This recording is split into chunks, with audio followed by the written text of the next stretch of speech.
Le MMA aux Jeux Olympiques en 2028, certains l'espèrent, certains y croient et nous, on en débat aujourd'hui à l'occasion de ce Coach Talk. Que faut-il pour qu'un sport soit éligible aux Jeux Olympiques? Que manque-t-il au MMA pour l'être? Sommes-nous pour ou contre? On en discute avec Aldric juste après l'intro. Yo, this is Dustin Poirier. Bienvenue à Fight Minds. sous Fight Minds. Bienvenue sur Fight Minds.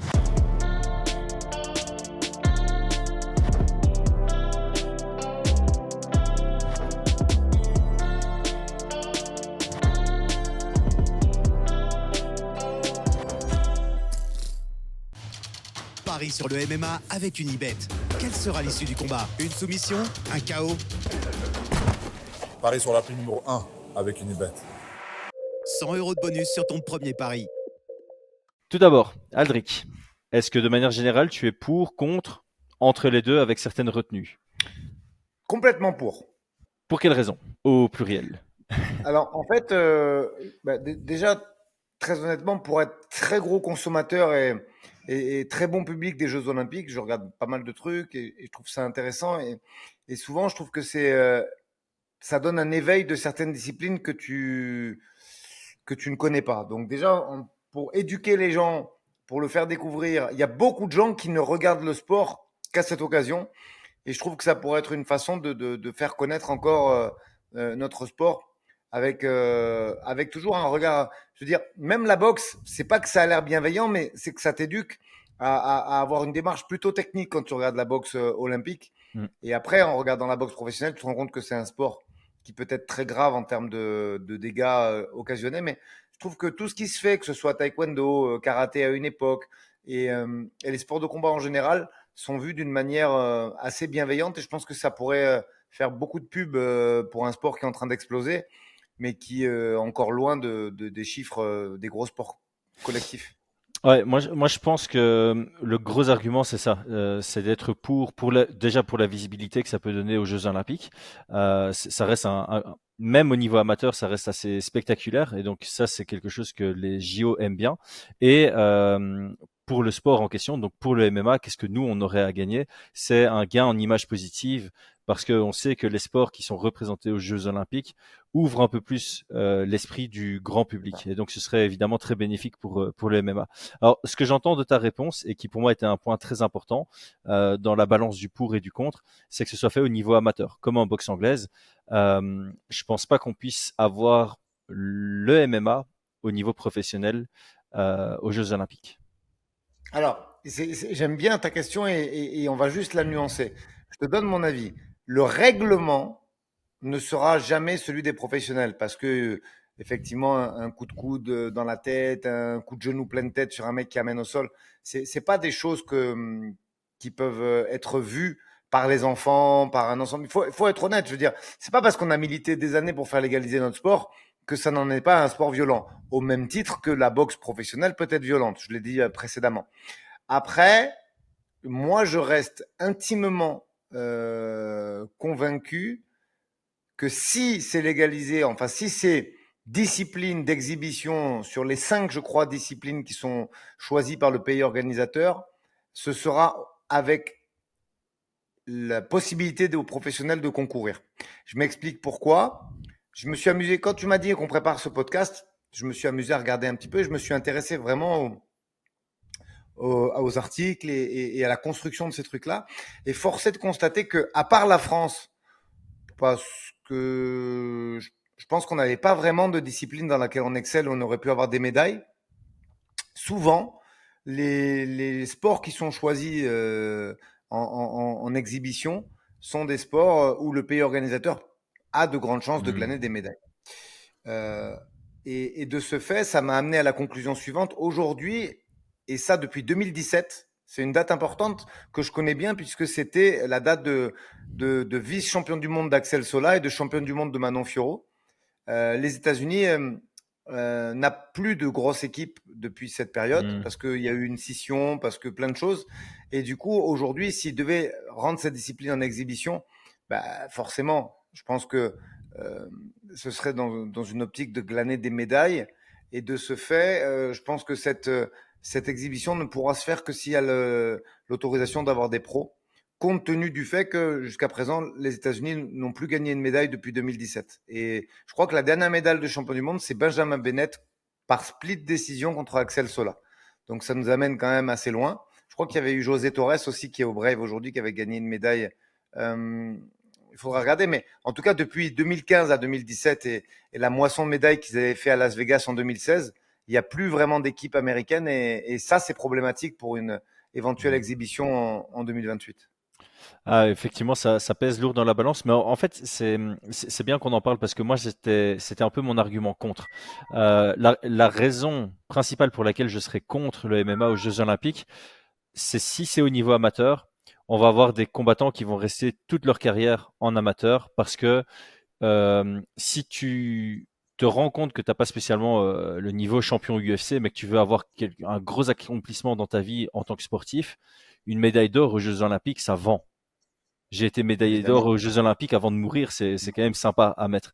Euh, et donc, si tu as ça, si tu as le MMA au JO, mais que c'est réservé aux amateurs, je pense qu'on aura un problème, comme on peut le voir en boxe anglaise, des gars qui ont un niveau potentiellement de champion du monde ou top 3 mondial, mais qui sont encore en amateur, juste pour pouvoir avoir cette médaille olympique. Je te rejoins à 100%. Du coup, petit travail de recherche. Tu sais que, alors, je crois que c'est au Tadjikistan. Tu étais une médaille d'or, tu as un appartement qui t'est payé à vie. C'est un 3 pièces si tu es médaille d'or, et c'est un 2 pièces si tu es médaille d'argent, et c'est un 1 pièce si tu es, si t'es médaille de bronze. Donc, effectivement, il y a quand même des pays où être champion olympique a un impact qui peut changer ta vie.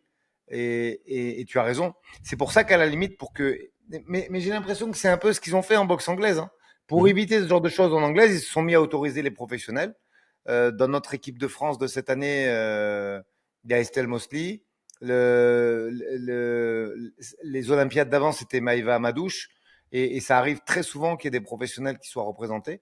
Et du coup, ça évite un petit peu ce genre de choses. Et je pense que c'est pas forcément une mauvaise chose parce qu'attention, on l'a déjà dit, les règles sont quand même différentes. Elles Ouais, mais demandent des adaptations importantes. et dans ce cas-là, ce qu'il faut bien réguler, c'est comment tu peux limiter le niveau professionnel, parce que voilà, tu prends, je sais pas moi, la Géorgie qui est représentée par Merab Dvalishvili et d'autres pays qui vont envoyer des amateurs, c'est pas très fair, quoi. C'est pas très équitable, c'est pas très juste. Je suis d'accord avec toi. Après, il y a plein de choses qui peuvent se faire. Hein. Regarde, au football, si je dis pas de bêtises, c'est 3 joueurs de plus de 23 ans dans une équipe. Il y a toujours, je veux dire, aujourd'hui, si tu Ouais, veux contingenter ça, tu peux le faire de plein de façons. Ça, c'est déjà vu dans plein d'autres sports.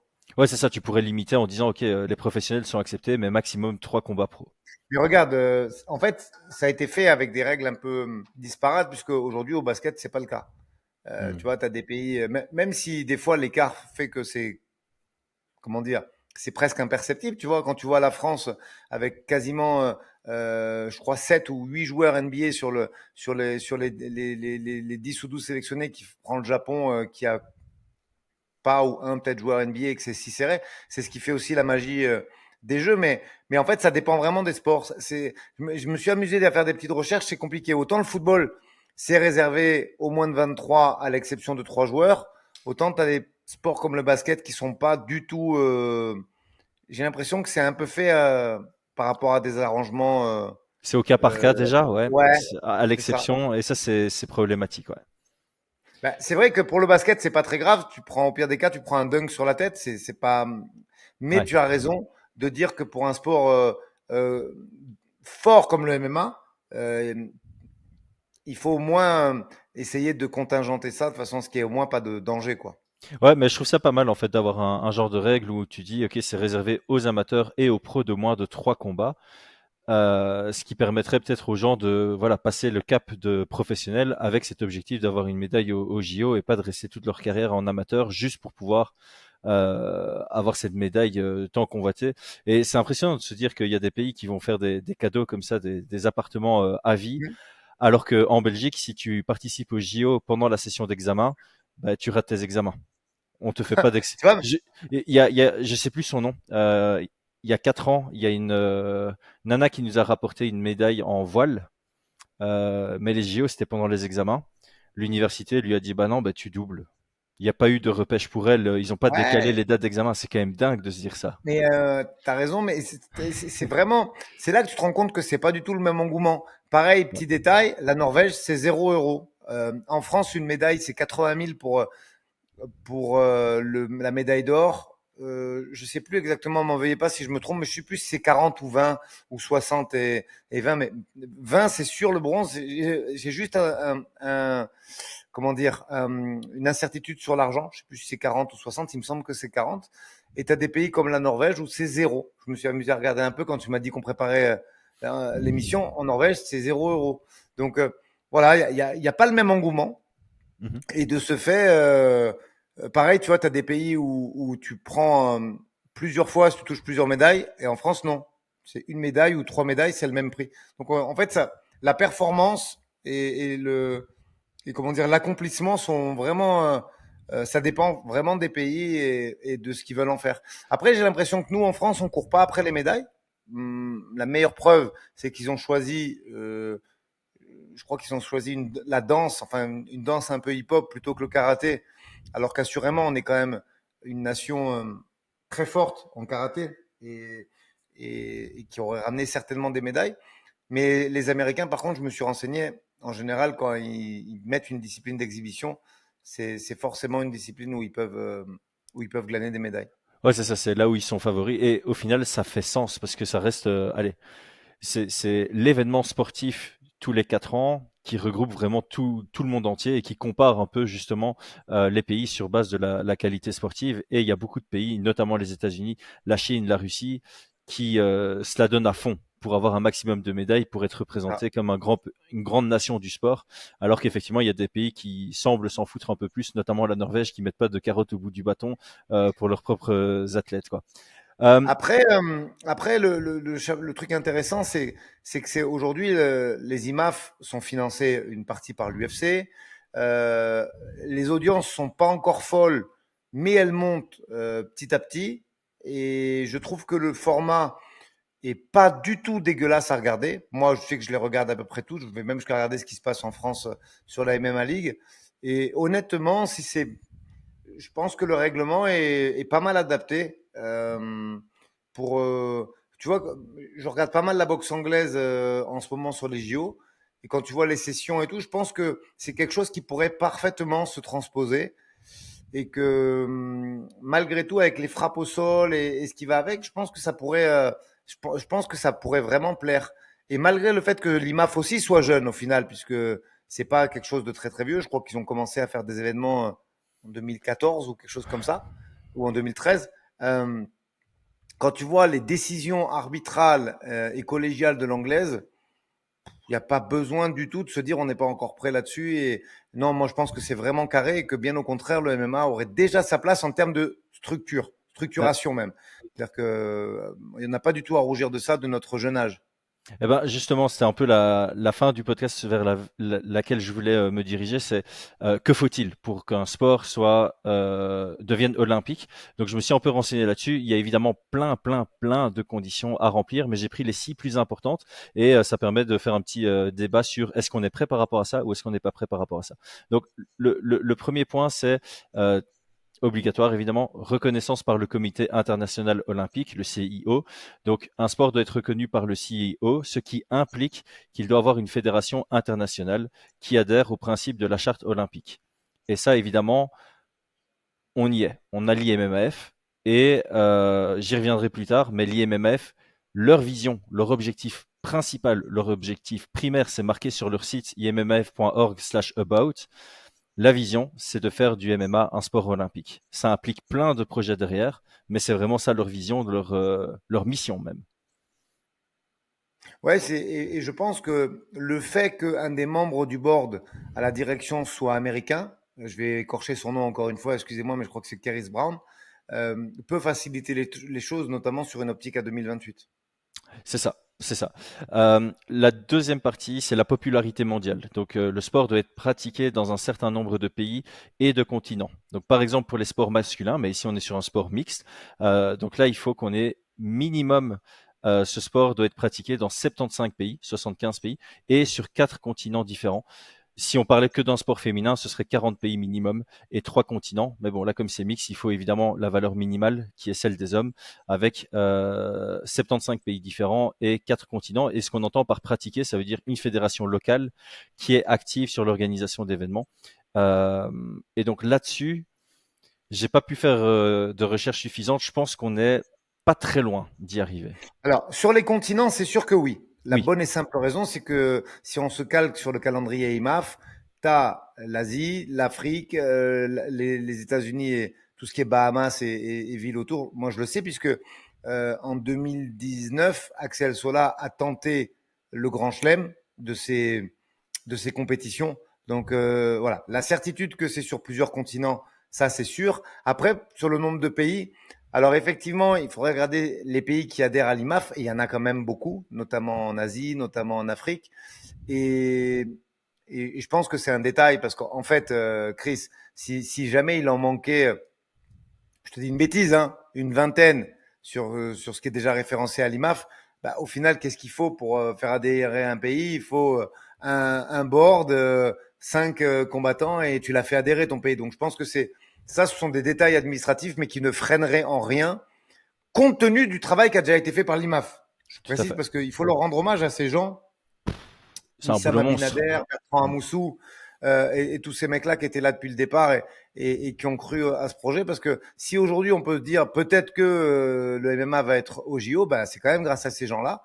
Et il faut le dire. Mais aujourd'hui, je pense vraiment qu'on s'en est rapproché. Tu vois, moi j'aime bien regarder ce qui se fait proche de nous, mais à l'INSEP italien, dont j'ai oublié le nom, mais peu importe, ils ont déjà mis le MMA dans les autres disciplines. C'est-à-dire qu'aujourd'hui, la FIGA, je crois que c'est la fédération qui est affiliée à l'IMAF italienne, elle a son centre d'entraînement au centre de performance italien, au milieu de la boxe anglaise et du judo et de tous ces sports olympiques. Donc non, je pense que le passage, il est pas, on n'est vraiment pas sur un rêve là. On est vraiment sur quelque chose qui a une grande faisabilité. Ouais, c'est ça, c'est comme tu dis, c'est plus un rêve, c'est vraiment un projet pour l'IMMAF. Je pense qu'au début, en 2013, ils voyaient que la route était longue, mais là, les planètes s'alignent. Et si c'est pas 2028, je pense vraiment que 2032 sera la date limite parce que on n'est pas loin, mais entre ne pas être loin et remplir toutes les conditions, plus être accepté, ça met du temps. Alors, le point suivant, parmi les conditions très importantes, c'est les valeurs olympiques. Il faut que le sport le sport doit promouvoir les valeurs olympiques telles que l'excellence, l'amitié et le respect. Il doit avoir un historique de fair play et ne pas être associé à des comportements antisportifs. Donc là, je pense aussi que l'IMMAF fait un très très bon travail pour véhiculer ce côté plus amical.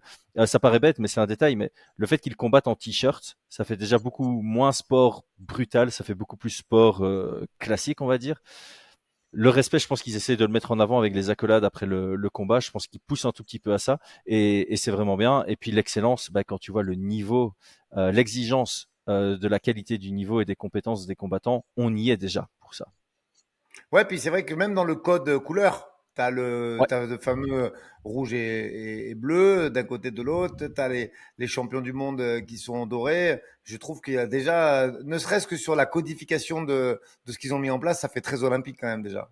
Ouais, et ça fait une très bonne transition vers non, l'antépénultième point, structure et organisation. Le sport doit avoir une organisation claire et structurée avec des règles de compétition bien définies et une gestion administrative capable de coordonner des événements internationaux. Là, on n'a même pas besoin d'argumenter. Tous les championnats IMMAF, monde, Europe, Asie, etc., etc., c'est la preuve que tout est déjà bien en place pour ça. Évidemment. Non, non, je te dis pour être dedans depuis un petit moment et c'est vrai qu'en plus, j'ai pas souvenir, j'en ai pas fait 20 000, hein, mais je pense 6 ou 7 compétitions continentales en tout et peut-être 2 championnats du monde. Tu sais, j'ai pas souvenir de beaucoup de débordements.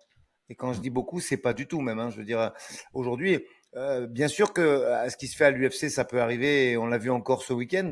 Mais quand tu vois ce qui se passe en boxe anglaise professionnelle, j'ai envie de te dire, c'est le même comparatif. Mais sur l'amateur, peu ou pas du tout de débordements, beaucoup de valeurs effectivement que tu as citées. les codes couleurs respectés, on est pas mal déjà, hein, parce que le Ouais. travail qu'ils ont accompli s'y colle bien. Alors là, tu vas nous donner les deux dernières, on va voir si on est vraiment tout bon, mais pour l'instant, c'est un sans faute. Alors, je vais commencer par le dernier que j'avais noté, parce que là aussi, on est sur un sans faute. Infrastructure et logistique. Donc, le sport doit pouvoir être intégré dans le calendrier et les infrastructures des Jeux Olympiques sans nécessiter un investissement excessif ou des adaptations majeures des installations existantes. Le fait qu'il y ait la boxe, bah, ça répond. Bien sûr. Si on fait la boxe, c'est le même principe. C'est un tournoi qui se passe sur plusieurs jours. Il faut plusieurs rings pour que toutes les catégories de poids puissent participer sur le temps défini. Il faut pas que la salle soit plus grande. Enfin, la cage de MMA, elle est légèrement plus grande qu'en ring. Donc, je pense qu'à ce niveau-là, les coûts seront pas excessifs par rapport à la boxe. L'infrastructure nécessaire non plus, la logistique nécessaire non plus. Donc là, on répond clairement aux critères déjà. Ouais. Ouais, puis surtout le format. Aujourd'hui, leur format de championnat du monde, c'est exactement un format olympique. Donc, c'est capable de se faire sur une semaine. On sait que les JO durent 3 semaines. Je vois pas de contre-indication. Voilà, et il y a des sports justement comme la boxe anglaise, le taekwondo, je pense que j'en loupe deux, trois, où tu perds en demi-finale, tu as une médaille de bronze automatiquement, comme aux IMAF. C'est ça. C'est pas un problème pour les JO qu'il y ait deux médailles de bronze au sein du même sport.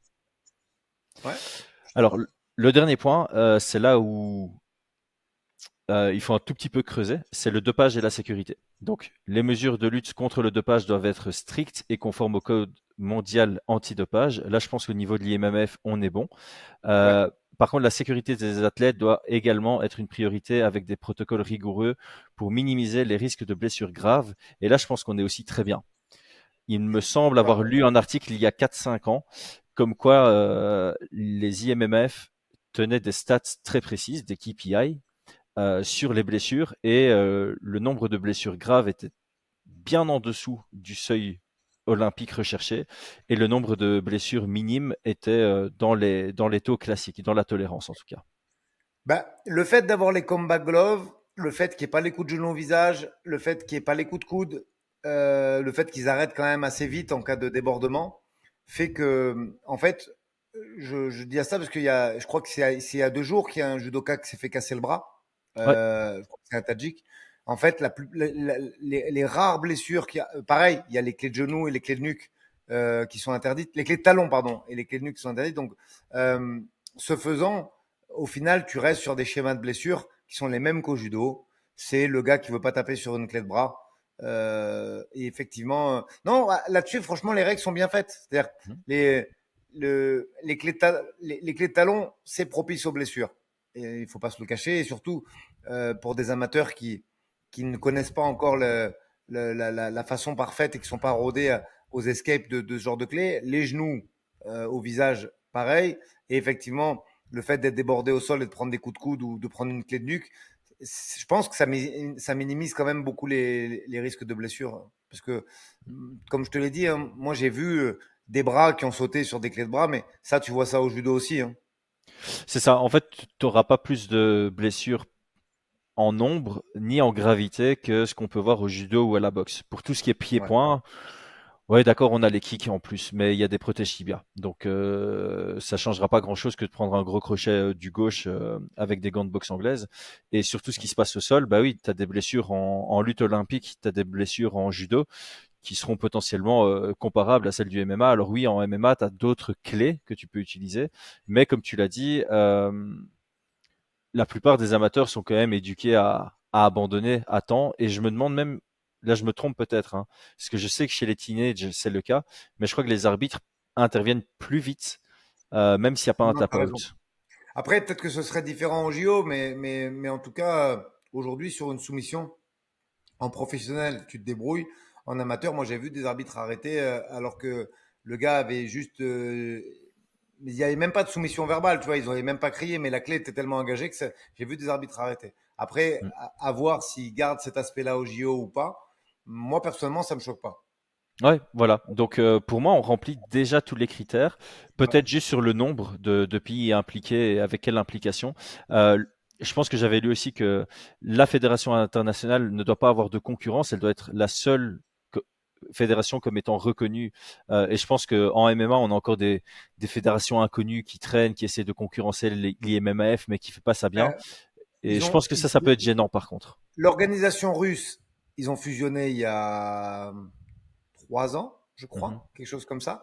Et à ma connaissance, aujourd'hui, il reste, alors là, je vais pas me faire des copains, mais je le dis sincèrement, il reste Gamma, Voilà. mais qui est, bon, je pense que c'est quand même très anecdotique et que je sais même pas si tu peux comparer ça parce que aujourd'hui, moi j'ai jeté un coup d'œil quand même pour voir ce qui se faisait et c'est, Ouais, écoute, moi, il y a peu de légitimité, voilà. Il y a vraiment peu voilà. de légitimité. Le niveau est, c'est même pas franchement, c'est même pas concurrentiel. Ça n'engage que moi, ce que je dis, hein. Mais pour avoir fait l'effort de regarder l'opus de cette année et celui de l'année dernière au niveau du championnat du monde, non. Alors moi, Pour j'ai moi, peut-être c'est choqué des gens. Vous savez à quel point on est passionné par le MMA. C'est aujourd'hui que j'ai appris l'existence du gamma en faisant mes recherches pour ce podcast. en Ça fait, en dit long. moi, j'avais regardé par curiosité parce qu'à l'époque, le One avait un peu communiqué dessus. Tu sais, il y avait des pubs parce que j'ai découvert ça en regardant le One, moi. Tu vois, Ah je bah voilà, regardais ouais. le One et comme le One finance un petit peu le Gamma, j'avais regardé par curiosité et je me suis dit tiens, ça peut être intéressant. Peut-être qu'en Asie, ils vont jouer plus le jeu. Non, c'est pas, c'est vraiment, c'est quelque chose qu'on peut vraiment. On peut même pas dire que c'est une fédération dissidente. C'est extrêmement anecdotique. Je suis désolé pour les Français qui sont partis là-bas. C'est pas que je vous méprise, c'est que je pense très sincèrement qu'il y a une très très grosse différence de niveau. Et puis si vous voulez me prouver le contraire, bah, faites les MMA League, allez aux IMAF et vous me prouverez très volontiers le contraire en toute amitié. Ouais, bah voilà. Et je pense qu'avec ça, on a fait le tour. Donc moi, personnellement, euh, à la fois j'espère et j'y crois. C'est juste ma conclusion. Je pense que l'IMMF fait un énorme taf.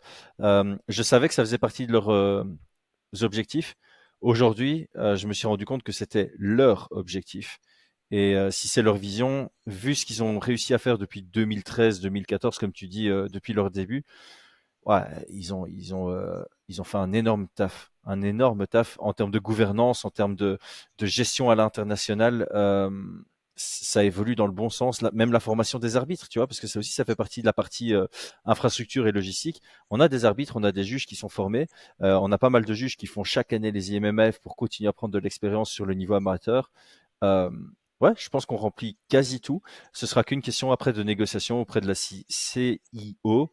Parce qu'en fait, je pense qu'une fois que tu remplis tous les critères quantifiables, tu dois venir et puis présenter ton projet au CIO et puis c'est eux qui font passer le oui ou le non, quoi. Donc, C'est on peut ça. avoir Après, espoir. je pense pour terminer que l'allié le plus solide, c'est l'UFC, parce que ça se passerait aux États-Unis avec un UFC qui est quand même très influent là-bas. Et ouais, ouais, du coup, ça rend cela très, très possible. Compte tenu du fait que je crois que c'est depuis 2015 qu'ils sont mécènes et sponsors des IMAF, l'UFC, ça rend la chose beaucoup plus envisageable, à mon avis, euh, de ce point de vue-là. Ouais, et puis en faisant mes recherches encore une fois aujourd'hui, il y a 5 jours, Dana White a donné une interview en disant que lui, il voyait ça comme vraiment possible aussi, et qui dit que si les JO veulent gagner en visibilité, ils doivent intégrer le MMA. Et je pense que c'est un bon argument venant de la part du président de l'UFC. Je pense que ça peut peser aussi dans la balance. En tout cas, c'est tout ce qu'on espère. Aldric, merci pour ta préparation malgré ta charge de travail qui est au-dessus de tout. On se retrouve bientôt, les amis. Ciao, ciao. N'oubliez pas de vous abonner. On se rapproche des 50 000.